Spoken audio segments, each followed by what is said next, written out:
Triángulo escápulo-humeral. El triángulo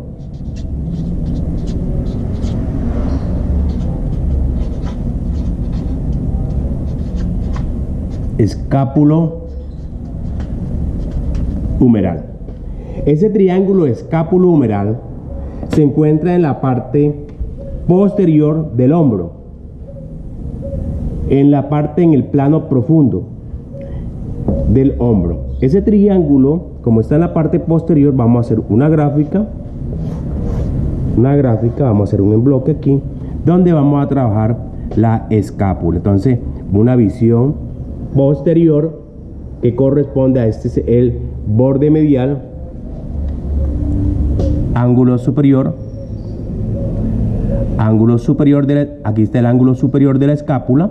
Aquí hay una escotadura, un ligamento, y aquí se desprende lo que es la espina de la escápula, o sea, la espina de la escápula que termina en esta parte que es el acromio. La espina de la escápula, y aquí viene lo que es la raíz de la espina de la escápula, borde superior. Aquí del borde superior vamos a colocar aquí un proceso que es el proceso coracoideo. Este proceso que está aquí, que corresponde al proceso coracoideo de la escápula. En el ángulo lateral hay una cavidad que corresponde a la cavidad glenoidea. Aquí viene la cabeza del hueso humeral y el tubérculo, esta prominencia, tubérculo mayor. Estamos viéndolo por la parte posterior. Aquí este hueso largo aquí, la fosa del olecranon, la tróclea, el capítulo, el epicóndilo lateral, que en esta parte. Aquí tenemos el ángulo lateral y hemos visto que queda la visión, queda aquí una gráfica que corresponde a la escápula en una visión posterior. Un ligamento transverso inferior, el ligamento escapular superior, ligamento escapular transverso inferior. Ya tenemos más o menos la gráfica. Esta es una cavidad que es la cavidad glenoidea. Esta es la articulación escápulo-humeral o gleno-humeral. Los músculos que conforman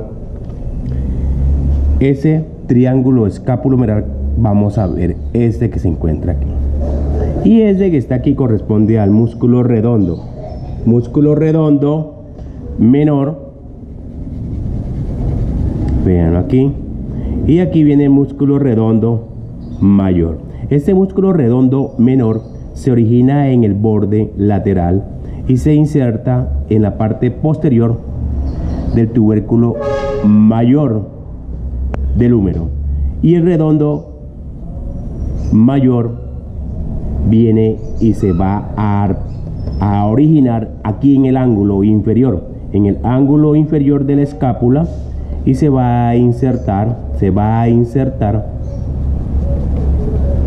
en la parte anterior, o sea, en el labio medial del surco intertubercular. Aquí encontramos entonces esta figura que está aquí. Esta figura corresponde a esta figura que está aquí, corresponde a este triángulo escápulo humeral, esta figura geométrica que está ahí. Ahí en esa figura geométrica que se encuentra ahí, hay un músculo que se origina aquí en este surco y en este tubérculo. Este tubérculo que está aquí se llama el tubérculo infraglenoideo. Ahí se origina y empieza, que corresponde al músculo tríceps, la cabeza larga. Se empieza y se origina ahí en esa parte. Se origina la cabeza larga. Esa cabeza larga se va a insertar acá en la ulna. ¿En qué parte de la ulna? Acá en esta parte, en esta prominencia que está aquí, que corresponde al olecrano. Entonces esa es la porción longa. Aquí viene una porción que es la porción lateral, o sea, una porción que es la porción lateral se origina aquí. Entre la porción lateral y la porción larga queda el surco para el nervio aquí. El hueso le queda una impresión que corresponde al surco del nervio radial. Entonces vamos nuevamente a delimitar la figura. Ese músculo corresponde al músculo redondo mayor, la cabeza larga del tríceps. Entonces aquí queda una figura. Esta figura que quedó aquí queda en forma cuadrada. Esa figura que está ahí se llama el cuadrado húmero tricipital. Hablando del tríceps, lo limita por la parte superior el redondo menor y por la parte inferior el redondo mayor. Ese cuadrado se llama el húmero tricipital. Nos vamos a esta parte de aquí y encontramos un triángulo. Ese triángulo que se encuentra aquí corresponde al triángulo escápulo tricipital o también homotricipital. Este músculo, cuando va bajando, esta la porción longa, viene y aquí se forma una hendidura. Esta hendidura que se forma aquí, o sea, ese triángulo que se formó ahí, corresponde al triángulo, pero como ya hay otro triángulo por acá, no nos vamos a confundir con él, entonces le vamos a llamar la hendidura húmero tricipital. Hendidura húmero tricipital. Entonces esas son las tres figuras que se encuentran geométricas de las que vamos a hablar, o sea, qué estructuras pasan por ahí. Entonces, una estructura que va a pasar por ahí corresponde a un nervio, que es el nervio que hace una circunferencia. Este nervio tradicionalmente se llamaba el nervio de la circunferencia, o sea, circunflejo. Ese nervio se llama el nervio axilar. Nervio axilar. Ese nervio axilar va a inervar a este músculo. Ese músculo es el músculo deltoides. Y también va a inervar a este músculo que está formando esa figura geométrica, o sea, el músculo redondo, o sea, a este músculo que es el redondo menor. Eso hace una doble inervación ahí. ¿Por dónde está emergiendo? O sea, saliendo ese nervio axilar por el cuadrado húmero tricipital. Otro nervio que sale por ahí, por la parte inferior, corresponde a este nervio. Este nervio que está aquí corresponde al nervio radial. El nervio radial es uno que va a inervar a la parte posterior de los músculos tríceps y a los músculos que están en la parte posterior del brazo y del antebrazo, el nervio radial. Él va a pasar por el surco del nervio radial, surco del nervio radial. Entonces, el nervio radial. En la parte vascular encontraremos una arteria que viene y hace esto. También forma una circunferencia. Esa arteria que forma la circunferencia aquí se llama así: arteria circunfleja. Como está en la parte posterior del húmero, humeral posterior. Esta arteria corresponde a una rama de la arteria axilar, de la tercera porción de la arteria axilar. Esta arteria va hacia arriba, o sea que es ascendente, y otra que es descendente. Van a irrigar al deltoides y esta ascendente va a anastomosarse, o sea, se unen con una arteria que viene por acá. Esta arteria que viene por aquí, esta arteria que viene por aquí, corresponde a una rama que es la rama, o sea, de la arteria, se llama la arteria acromial, que es rama de la arteria toracoacromial, que es la segunda porción de la arteria axilar, o sea, que se anastomosa por esta parte. En la parte de o sea que la arteria circunfleja humeral posterior está saliendo por ese cuadrángulo húmero tricipital. Por la hendidura húmero tricipital viene una arteria. La arteria, cuando viene por aquí, ya corresponde a una arteria que se llama la arteria del brazo braquial profunda, esa que está aquí.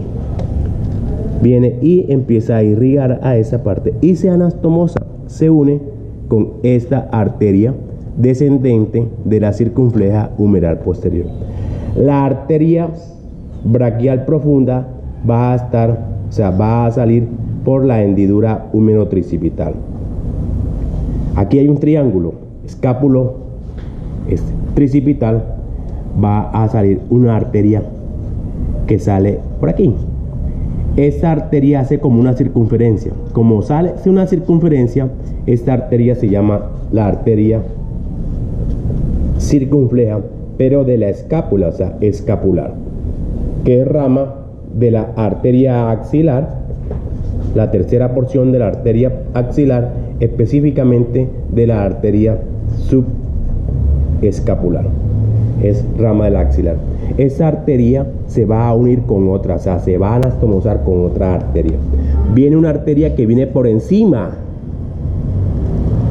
de la escápula. Si viene por encima de la escápula, se llama la arteria supraescapular, donde va a irrigar a estos músculos que están aquí. Estos músculos que están aquí se llama el supraespinoso y el infraespinoso.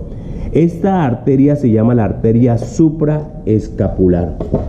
Sale de la arteria, o sea, rama de la arteria subclavia, específicamente una arteria que se llama el tronco tiro cervical. O sea, que se une acá en esta parte, pasa por debajo del ligamento, y hay otra arteria que también viene de la subclavia, pero va hacia la parte dorsal de la escápula. Se llama la arteria dorsal de la escápula. Bordea toda la parte medial de la escápula y se anastomosa aquí con esas dos arterias. Se anastomosa. Esta arteria se llama la arteria dorsal de la escápula, que es rama de la arteria subclavia. Entonces es la forma como se van a un circuito donde se hace anastomosa con otras arterias en la parte posterior. Lo mismo sucede con las venas. Las venas van a drenar de esta forma. Las venas reciben el nombre de la circunfleja, vena braquial profunda, y las venas entonces son concomitantes a esa arteria, o sea que van cerca a esa, van cerca a las arterias. Entonces esa es la forma como está en la figura de este triángulo que corresponde al triángulo escápulo-humeral, donde encontramos una figura que es el cuadrángulo húmero-tricipital y un triángulo que es el escápulo-tricipital y la hendidura que está húmero-tricipital. Encontramos esa es la figura.